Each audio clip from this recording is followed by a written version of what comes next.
Capítulo 37 do livro do profeta Jeremias diz assim: E reinou o rei Zedequias, filho de Josias, em lugar de Conias, filho de Jeoaquim, a quem Nabucodonosor, rei de Babilônia, constituiu como rei na terra de Judá. Mas nem ele, Zedequias, nem os seus servos, nem o povo de Judá deram ouvidos às palavras do Senhor que falou por meio do profeta Jeremias. Contudo, enviou o rei Zedequias a Jucal, filho de Selemias, e a Sofonias, filho de Maacéias, o sacerdote, para que dissessem ao profeta Jeremias: Roga agora por nós ao Senhor nosso Deus. E Jeremias entrava e saía entre o povo, porque não o tinham posto na prisão. E o exército de Faraó saiu do Egito, e ouvindo os caldeus que tinham sitiado Jerusalém essa notícia, retiraram-se de Jerusalém. Então veio a palavra do Senhor a Jeremias, o profeta, dizendo: Assim diz o Senhor, o Deus de Israel: Direis assim ao rei de Judá, que vos enviou a mim para que me consultasse: Eis que o exército de Faraó, que saiu em vosso socorro, voltará para a sua terra no Egito. E os caldeus voltarão e pelejarão contra esta cidade, e a tomarão e a queimarão a fogo. Assim diz o Senhor: Não vos enganeis a vós mesmos, dizendo: Sem dúvida os caldeus se foram de nós, porque não se irão. Porque mesmo que ferisseis a todo o exército dos caldeus, que peleja contra vós, e ficassem deles somente homens feridos, cada um se levantaria na sua tenda e atearia fogo a esta cidade.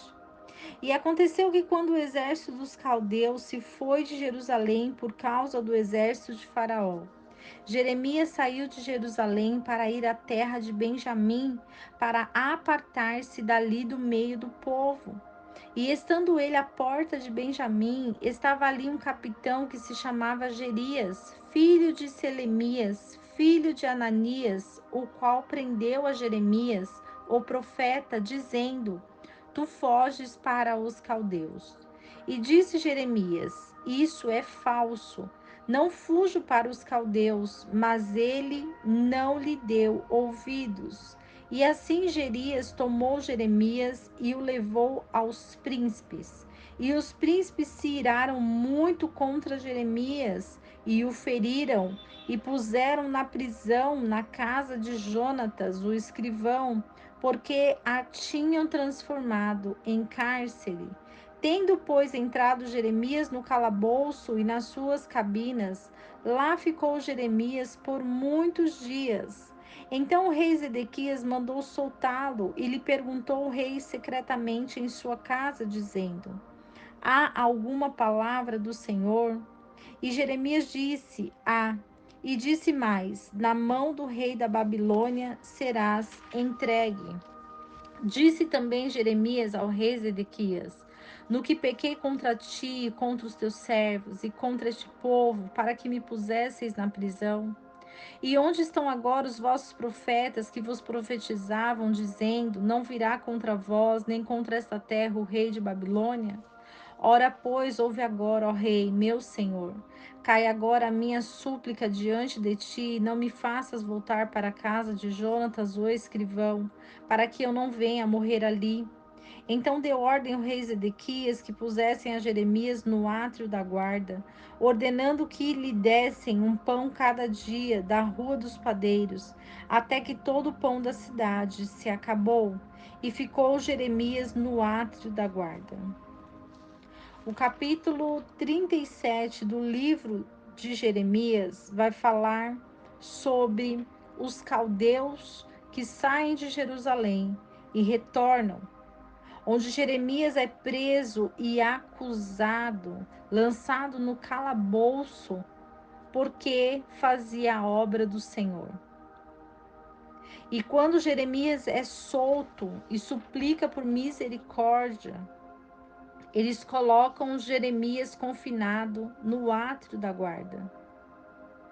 porque os príncipes acusavam Jeremias, se iraram muito contra Jeremias, porque Jeremias, ele declarava a palavra do Senhor, dizendo sobre o rei da Babilônia.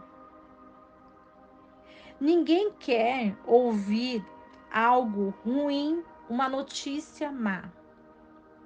Não queremos ouvir uma notícia de rebelião. Ninguém quer ouvir uma notícia de derrota, de destruição. Ninguém quer ouvir uma notícia que vai acabar e ser arruinada uma terra, uma cidade, um lugar. Mas quando Jeremias abre a boca para falar, são pessoas que iram-se contra ele, não entendendo que ele era enviado de Deus para pronunciar aquelas palavras. Porque quando há pronunciamento de palavras boas, de notícias boas, notícias agradáveis, palavras de bênção, palavras de vitória, isso preenche o coração, isso preenche a alma. Mas para que possamos receber palavras de bênção, palavras de vitória, palavras de conquista, palavras de alegria, nós precisamos estar de acordo com aquilo que Deus estabeleceu para nós. Nós precisamos estar andando segundo a vontade do nosso Deus. Porque caso contrário, a destruição ela virá repentinamente e muitos não compreenderão. Porque a vontade de Deus ela é boa e perfeita e agradável. A vontade dele, mas a nossa vontade, que muitas vezes nós pedimos ao Senhor, não é uma boa vontade.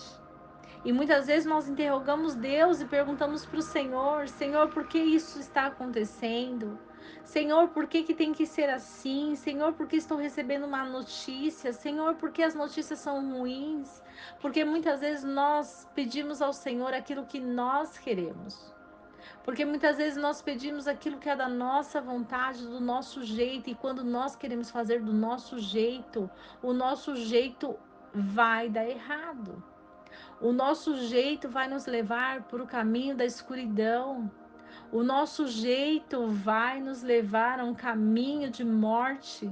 O nosso jeito vai nos levar a um caminho escravo. O nosso jeito vai nos levar a um caminho de perdição. O nosso jeito vai nos levar a um caminho sem volta muitas vezes, porque muitas vezes o Senhor não vai nos ouvir. Davi foi ouvido por Deus, porque Davi rasgava o coração diante do Senhor. Davi, ele suplicava ao Senhor e ele falava ao Senhor aquilo que estava no coração dele. E quando Jeremias ele vai falar sobre aquilo que Deus determinou, as pessoas que ouvem aquilo se iram contra Jeremias. E Jeremias é perseguido, Jeremias é preso, Jeremias é humilhado, Jeremias é encarcerado, Jeremias sofre, Jeremias ele sofre agressões porque ferem Jeremias. Imagine um profeta de Deus falando aquilo que Deus já determinou e que não se pode revogar ou voltar atrás, porque quando Deus determina, a ordem é estabelecida. E mesmo diante das palavras de Jeremias, palavras de verdade, palavras que iam contra outros profetas, palavra que ia contra aquilo que eles desejavam, palavra que era verdadeira.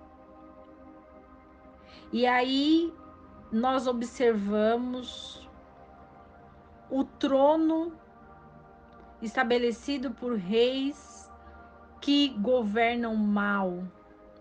Quando o povo geme, é porque há maus governantes. Mas tudo isso faz parte de um propósito divino, faz parte do propósito de Deus. Tudo está no controle de Deus e Jeremias sabia disso, que Deus estava no controle. Por isso Jeremias suplica ao rei para que ele não volte à casa de Jonatas, porque ele não queria morrer ali. Então o rei, ele designa Jeremias ao pátrio da guarda, ao átrio da guarda. E quando nós entendemos e compreendemos que a missão de Jeremias vai muito além do que ele imaginava, do que ele pensava, porque uma missão é uma batalha, uma missão é ir contra as nossas vontades e renunciar àquilo que nós desejamos. Que possamos compreender que a palavra de Deus, ela é eterna. A palavra de Deus, ela não volta atrás. A palavra de Deus, ela se cumpre. Nós precisamos compreender que o Senhor, ele nos ampara, ele nos abriga, ele nos esconde, ele nos protege para que nós possamos estar acolhidos nos braços do Senhor. Que o Senhor abençoe a sua casa, o seu lar, a sua família. E que não esqueçamos do versículo que diz: Conhecereis a verdade, e a verdade vos libertará.